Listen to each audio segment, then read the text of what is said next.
December 15, 1944. The transport truck rattled to a stop outside Camp Shelby, Mississippi, and 42 German women stepped into air so thick with humidity it felt like breathing through wet cloth. They had traveled for 3 weeks from the port in New York. These women of the Wehrmacht's Auxiliary Corps, captured during the final Allied push through France. Now they stood in a land so foreign it might as well have been another planet. Anneliese Waldman was 24 years old, though she felt ancient. Her gray auxiliary uniform hung loose on a frame that had shed 15 pounds since her capture. The daughter of a Hamburg shipping clerk, she had joined the Women's Corps in 1942 as a radio operator, believing the propaganda about defending the fatherland. That belief had died somewhere between the Allied bombardment at Caen and the moment American soldiers took her into custody with surprising gentleness. The camp's commanding officer, Major William Harrison, stood waiting with an interpreter. He was a tall man with kind eyes that seemed out of place in a military uniform. When he addressed them through the interpreter, his words carried none of the harshness they had been taught to expect from their enemies. "You are prisoners of war under the protection of the Geneva Convention," he said. "You will be treated with dignity and respect. You will work, you will follow rules, and you will be safe. Safe." The word hung in the air like something Anneliese had forgotten existed. For 2 years, safety had been a concept from childhood, before the bombs, before the rationing, before the desperate final months when German cities burned and the Reich's promises turned to ash. The women were led to their barracks, a simple wooden structure with rows of cots that looked like luxury compared to the cramped transport ships. But it was the mess hall that would change everything. That first evening, as the December sun painted the Mississippi sky in shades of orange and pink, the German women filed into the dining facility and stopped dead in their tracks. The tables were set with real plates, not tin cups. The serving line offered portions that seemed impossibly large. There was bread, white bread, not the sawdust mixture they had choked down in Germany's final years. There was butter, actual butter, golden and rich. There were vegetables that looked fresh rather than preserved. And there was meat, more meat than most of them had seen in months. Hildegard Schroeder, a former nurse from Bremen, stood frozen with her tray. Her hands trembled so violently that Elfriede Becker, a clerk from Lübeck, steadied her elbow. Around them, the other women moved through the line in stunned silence, their eyes wide with disbelief. This was enemy captivity. This was supposed to be punishment, yet here was abundance beyond anything they had known even before the war. Anneliese took her seat at one of the long tables and stared at her plate. The American guards watched them with curious expressions, perhaps wondering why their prisoners looked ready to weep over a simple meal. The Christmas season arrived at Camp Shelby with a warmth that felt wrong to women accustomed to cold German winters. Palm trees stood where fir trees should have been, and the air carried the scent of magnolias instead of snow. The German women had settled into routines over the past 2 weeks, working in the camp laundry, assisting in administrative duties, and trying to make sense of their new reality. On Christmas Eve, the mess hall had been decorated with paper chains and handmade ornaments. Major Harrison had allowed the women to sing German carols, a gesture that brought tears to eyes that had remained dry through capture and transport. But it was what happened after dinner that would become legend among the prisoners. The camp cooks wheeled out trays of dessert, and the women stared in confusion at the small brown squares arranged on plates. Chocolate was a memory from before the war, a luxury that had disappeared from German life years ago. But this was something different, something they had never encountered. Corporal James Mitchell, a farm boy from Iowa with a gentle smile, noticed their hesitation. He picked up one of the squares and took a bite, gesturing for them to do the same. "That's fudge," he said slowly, pointing to the dessert. "American fudge, Christmas treat." Anneliese lifted the small square to her nose. The smell was overwhelming, rich and sweet, and utterly foreign. She touched it to her lips, then took the smallest bite. The texture was unlike anything she had experienced, smooth and dense, melting on her tongue with a sweetness so intense it was almost painful. Sugar, real sugar, chocolate, cream, things that existed only in childhood memories. Around her, the other women were having similar reactions. Hildegard closed her eyes as she chewed, a single tear running down her cheek. Elfrida stared at the remaining piece in her hand as if it might disappear. Some of the younger women actually gasped, their faces showing pure astonishment. But what happened next surprised even the American guards. Instead of finishing their portions, many of the women carefully wrapped the remaining fudge in napkins. Annalisa watched as Hildegard slipped a piece into her uniform pocket with trembling fingers. Elfrida did the same, glancing around nervously as if expecting to be punished for this act. Annalisa looked down at her own half-eaten square. In Germany, hoarding food was survival. Ration cards determined who ate and who went hungry. Her mother had taught her to save every crumb, to hide small amounts against future deprivation. Even here, in this place of impossible abundance, the instinct remained. She folded the napkin around the fudge and tucked it carefully into her pocket, feeling the slight weight against her hip. It was evidence, proof that this moment was real, that such sweetness existed in the world. In the morning, she could touch it and know she hadn't dreamed this strange American Christmas. Corporal Mitchell noticed, but said nothing. He simply nodded slightly, understanding something deeper than language could express. Annalisa Waldmann had never imagined her life would lead to a prisoner of war camp in Mississippi. Born in Hamburg in 1920, she had grown up watching ships come and go from the harbor, her father working as a clerk in the shipping offices. She had been a clever student, with an aptitude for mathematics and codes, skills that made her valuable when the Wehrmacht began recruiting women for auxiliary positions. In 1942, joining had seemed patriotic, even exciting. She would serve as a radio operator, they told her. She would help coordinate communications, support the troops, defend the fatherland. The reality had been far less glamorous. Long hours in cramped quarters, intercepting Allied transmissions, watching the war turn against Germany month by month. When the Americans captured her unit outside Caen, she had felt relief more than fear. Hildegard Schroeder's path had been different. At 28, she was the oldest of the three women who had formed an unlikely friendship in the camp. A trained nurse from Bremen, she had volunteered for the medical corps, believing she could save lives rather than take them. She had seen things in field hospitals that still haunted her dreams. Young men dying from wounds that proper supplies might have treated. Civilians caught in crossfire. The gradual collapse of any pretense that this war was noble or just. She had been captured while evacuating wounded soldiers from a field hospital in Belgium. The American medics who took her into custody had treated her with professional courtesy, even respect. One had looked at her blood-stained uniform and said simply, "War's hard on everyone." Those words had stayed with her. Elfrida Becker was the youngest at 22, a clerk from Lübeck who had processed paperwork for Wehrmacht logistics. She had never fired a weapon, never seen combat directly, but she had watched the numbers tell their own story. Fewer supplies moving east, more casualty reports coming back. The mathematical evidence of Germany's defeat had been clear in the files long before anyone admitted it aloud.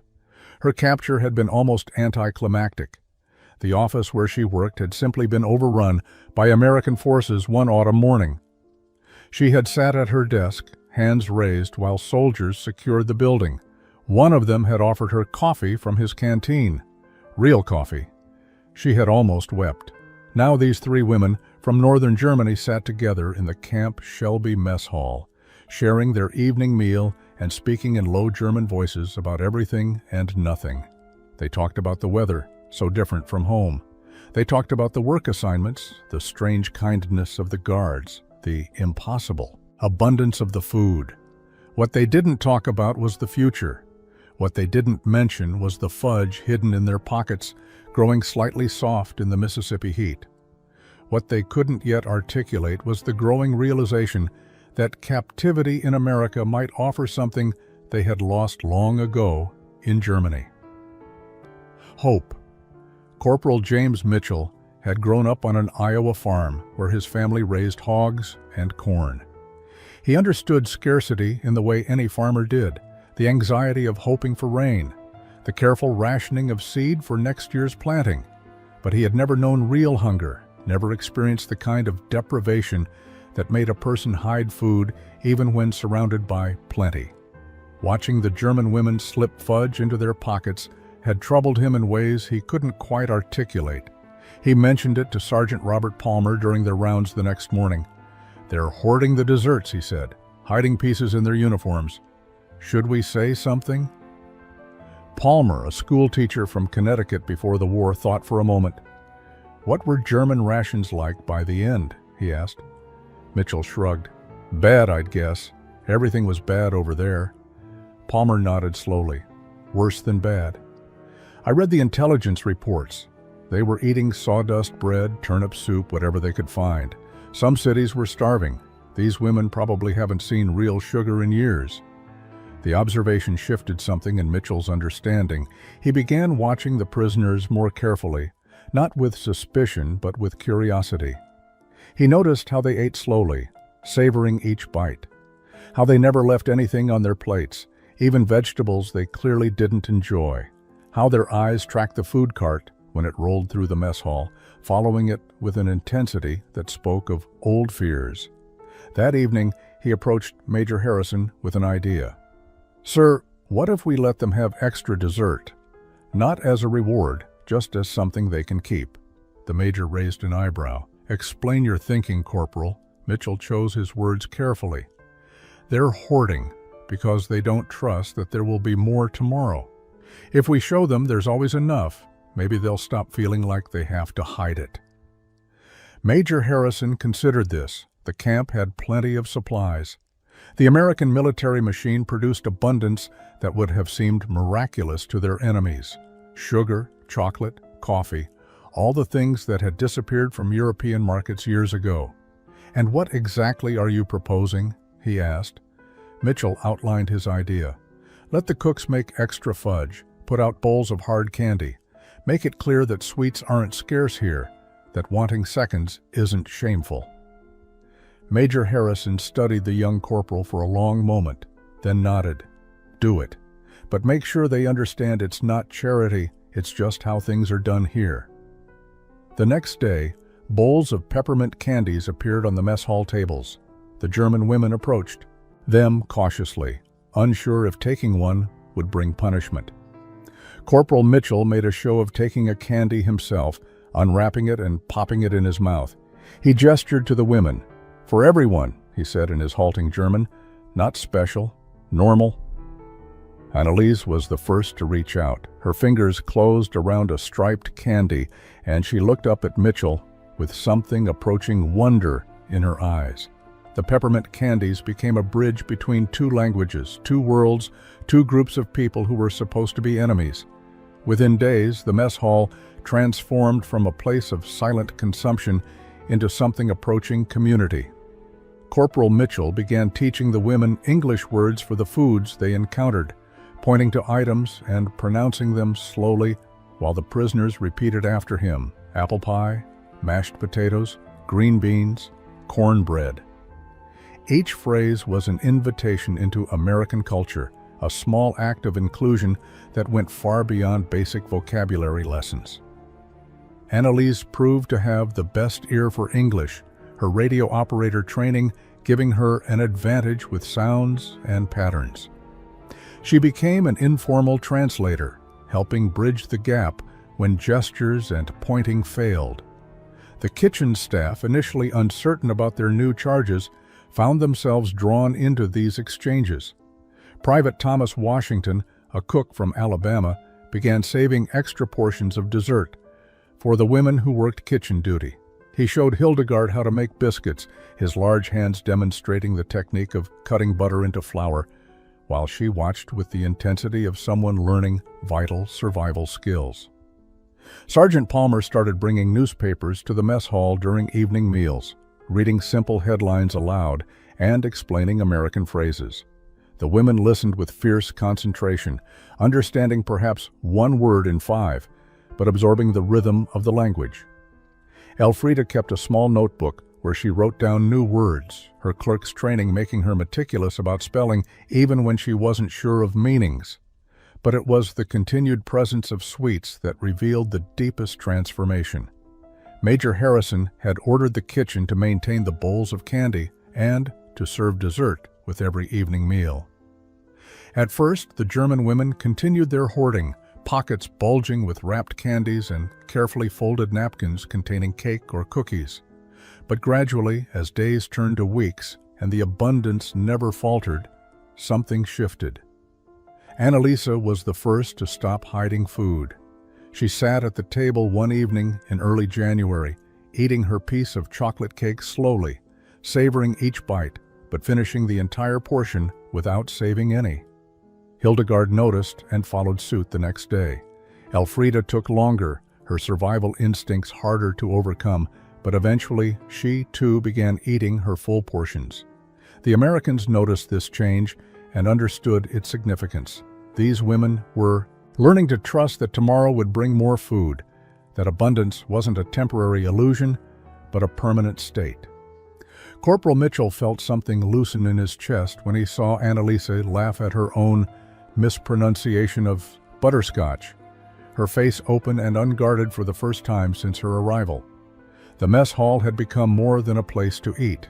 It had become a space where former enemies discovered they could share not just food, but language, laughter, and the small kindnesses that remind people of their common humanity.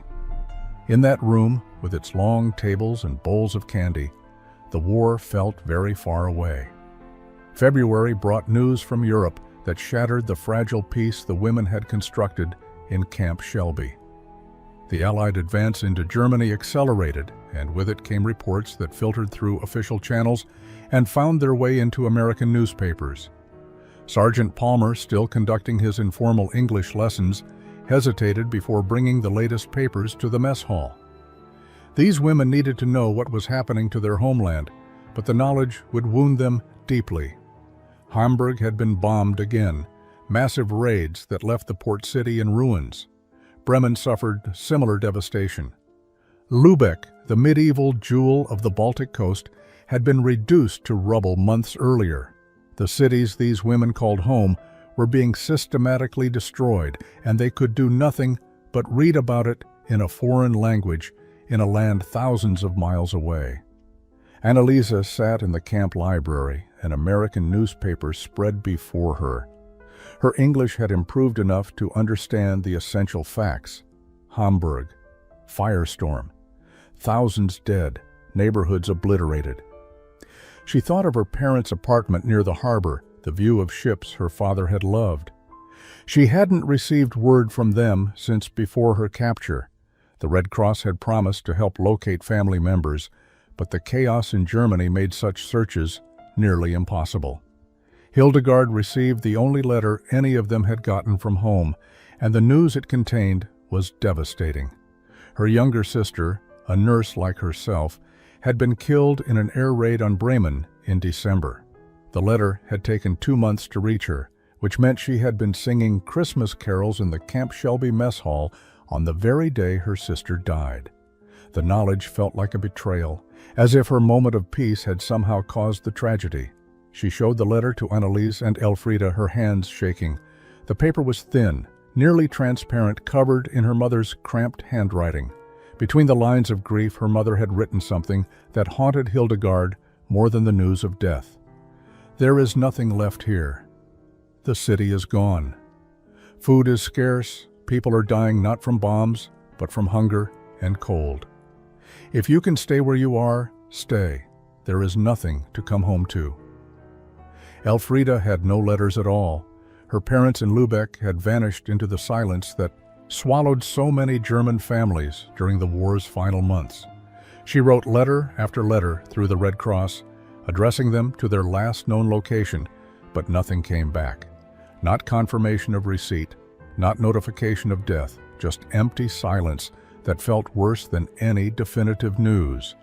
The three women sat together in the barracks that night, speaking in quiet German, while around them other prisoners dealt with their own grief and uncertainty. "We have more here than they have at home," Annalisa said finally, her voice barely above a whisper. The words felt like treason, an admission of something shameful, but they were true. In Camp Shelby, they ate 3 meals a day. They had warm beds and working plumbing. They had safety from bombs and access to medical care. They had bowls of candy on tables, and the kindness of men like Corporal Mitchell, who brought them extra blankets when the nights grew cool. Corporal Mitchell found the piece of fudge in the laundry room on a mild February morning. It had fallen from someone's pocket during the wash, wrapped in a napkin that had somehow survived the water. The chocolate had melted and reformed into a misshapen lump, barely recognizable but carefully preserved nonetheless. He held it in his palm, this small artifact of survival instinct, and finally understood what the hoarding really meant. It wasn't about hunger. These women weren't starving anymore.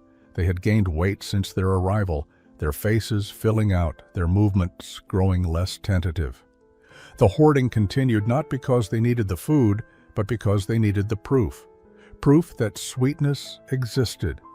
Proof that abundance was real. Proof that this strange captivity wasn't a dream they would wake from to find themselves back in the deprivation of wartime Germany.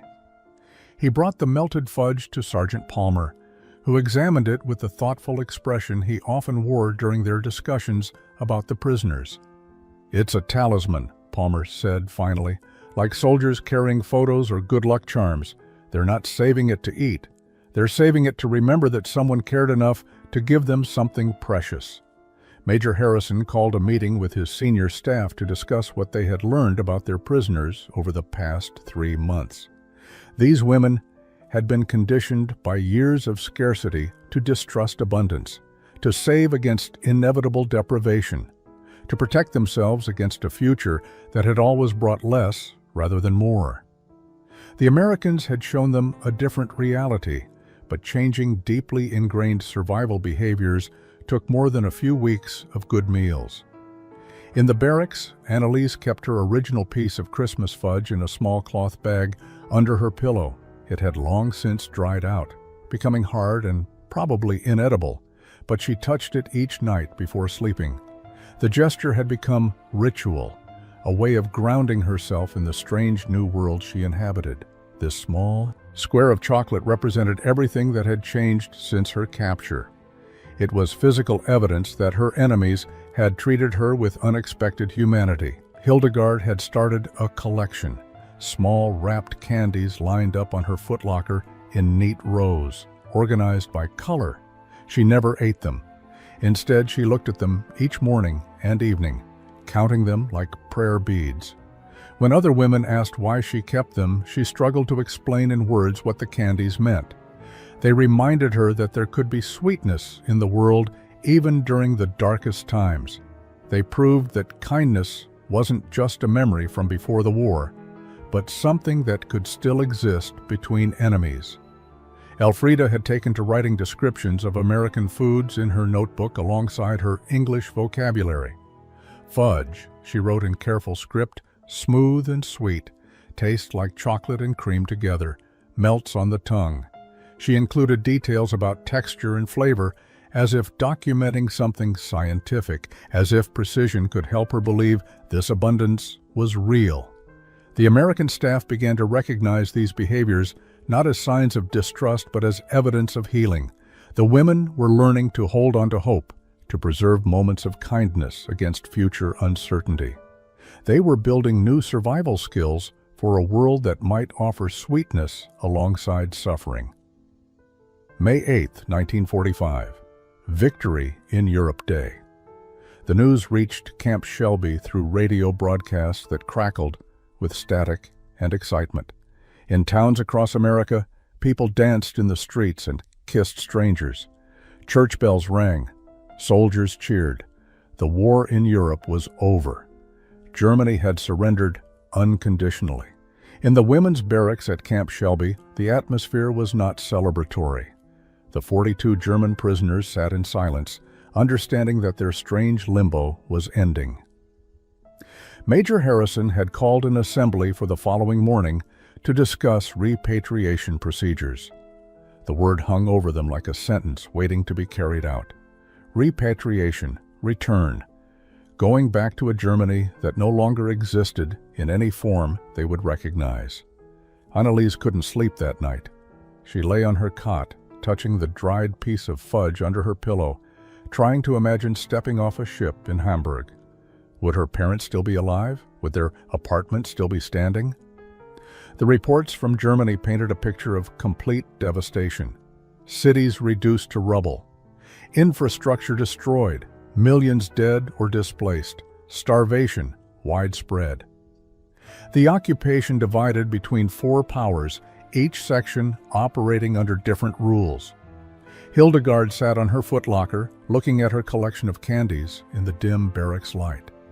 Her mother's letter had been clear. There is nothing to come home to. But could she simply choose not to return? Was that even possible? She was a prisoner of war, not an immigrant. The Geneva Convention governed her status. She would be, sent back whether she wished it or not. Or would she? Elfrida had been asking questions, her clerk's mind seeking information about regulations and procedures. She had learned that the chaos in Germany was delaying repatriation for many prisoners. The logistics of moving thousands of people back to a country with destroyed ports and railways made the process slow and complicated. Some prisoners might remain in American custody for months longer. And what happened after that? Could someone simply refuse to board the ship? The morning assembly brought Major Harrison's formal announcement. "Ladies," he said through the interpreter, "the war in Europe has ended.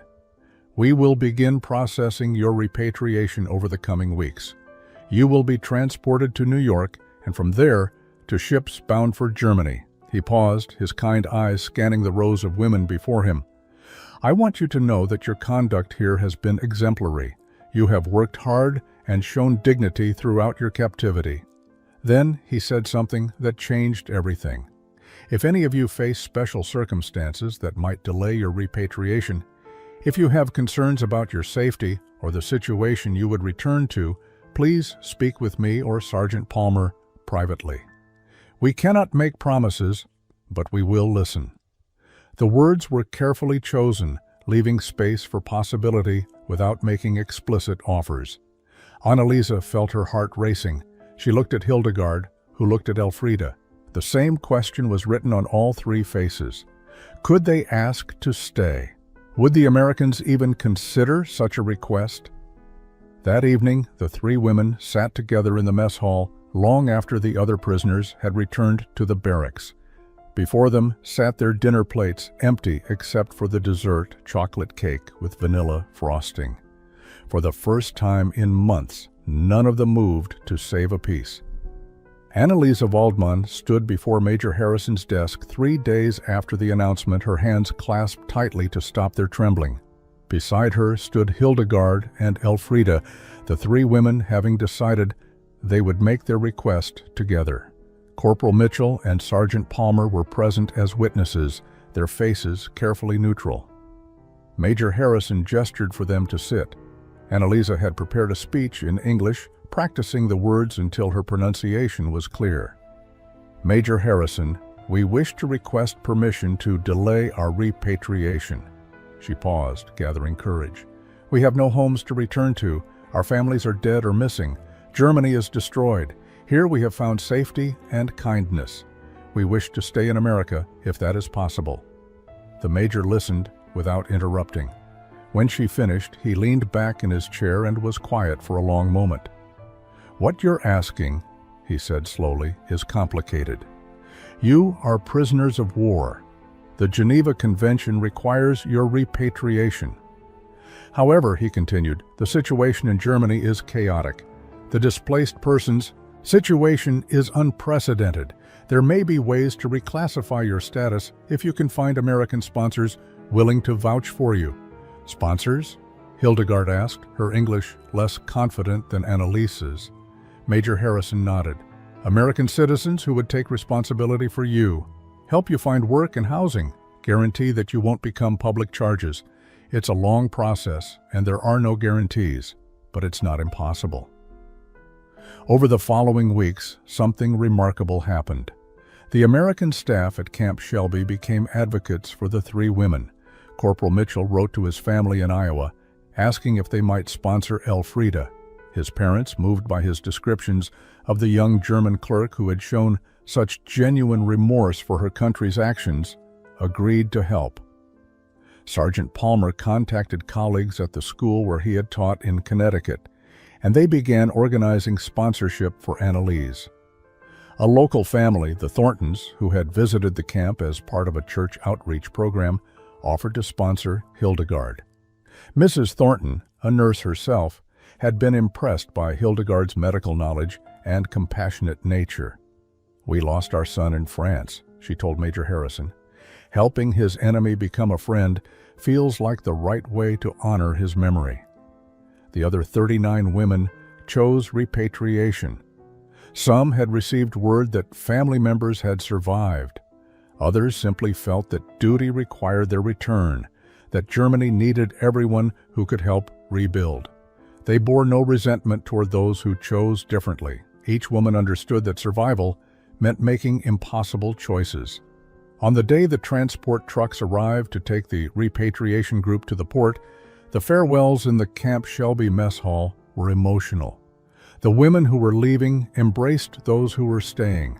They exchanged addresses and promises to write. And nearly every woman, whether leaving or staying, carried something sweet in her pocket. Not because she was hungry, but because she wanted to remember that even in the darkest times, there had been unexpected kindness. 20 years later, on a crisp autumn afternoon in 1965, Annalise Waldman Mitchell stood in her kitchen in Cedar Rapids, Iowa, making fudge with her two children. Sarah was 12, Thomas was 9, and neither had ever known hunger or war. They watched their mother measure sugar and cocoa with the precision she once used for radio codes, their faces reflecting curiosity about this special treat. She had married James Mitchell in 1948, 3 years after becoming an American citizen. Their courtship had been slow and careful, built on the foundation of their shared history at Camp Shelby. He had seen her at her lowest and had chosen kindness over cruelty. That choice had changed the trajectory of her entire life. As the fudge mixture bubbled on the stove, Sarah asked the question Annalise had been expecting. "Mom, why do you always make fudge?" On special occasions. Her daughter knew the basic outline of her mother's story, knew she had come to America as a prisoner of war, but the details remained largely unspoken. Annalisa turned down the heat and began to tell them.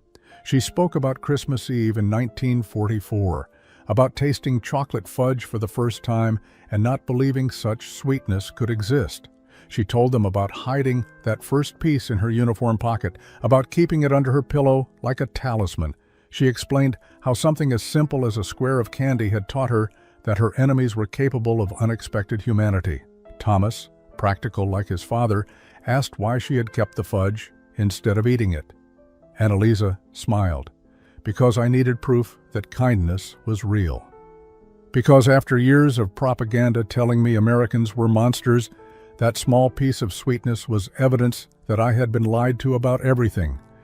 She told them about Hildegard, now Dr. Hildegard Schroeder, working at a hospital in Georgia, about Elfrida Becker, who had married a farmer in Iowa and raised 4 children while teaching German at the local high school.